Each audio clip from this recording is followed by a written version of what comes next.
had pain everywhere in my leg. I couldn't walk. We took him to his pediatrician. He just explained to us that he was having typical growing pains. It's just something that is normal and kids go through. It just hurt so bad that I was crying in my bed, and we had to go to the hospital immediately.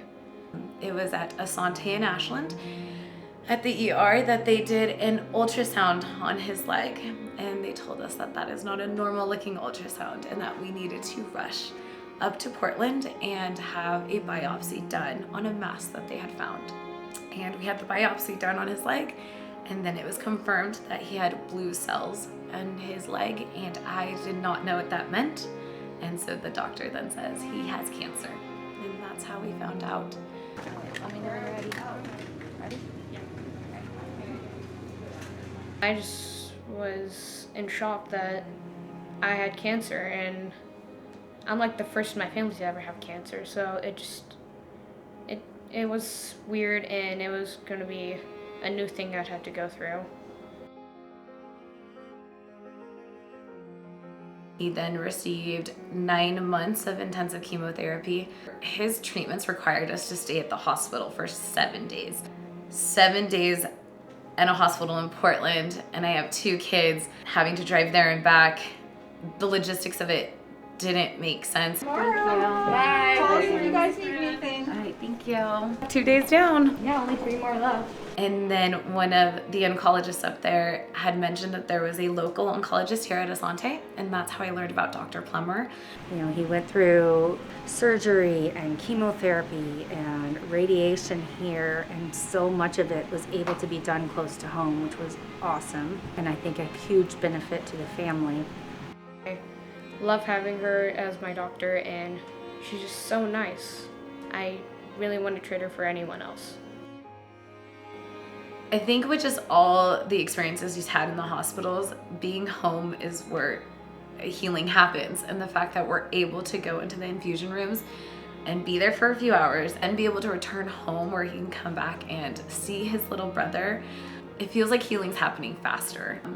And that is everything, especially as a parent. It makes me feel good since he's just down like the road, only 10 minutes away.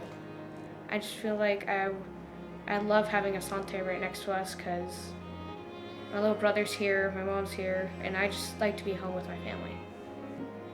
We did the chemotherapy to shrink the tumor, and then we also did radiation. He was able to ring his bell at the end of April. Now you ready?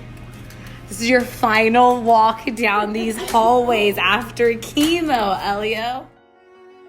He has to get checkups every 3 months, and at one of the checkups, there was a spot in his lungs that they were concerned about.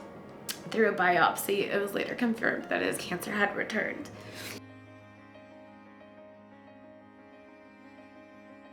Now we are currently receiving chemotherapy for his cancer in his lungs. He has relapsed, and so we've had to start therapy again. I think one of the most inspiring things about Elio is just his insanely positive attitude. Even when he has been feeling horrible, he and his family rally to be able to maintain a positive attitude, and I do think that that has such a tremendous effect on his overall well-being. I am lucky enough to have that. I can treat it and I can get better, because some kids actually don't have that, and it might be fatal to them. So I feel so blessed that I can treat this. Because the space was already created, the rooms are not very large. So for some of our patients who are here for hours on end, it can be less comfortable. Very excited about the new clinic space and opportunity, and I think it's just a great benefit to our community. The new Asante Hospital that the donors and the community is coming together to build is incredible. And I am so grateful that we live in Southern Oregon that has a community that sees that children are important and they deserve to have a facility that caters to them and the families that are impacted by cancer.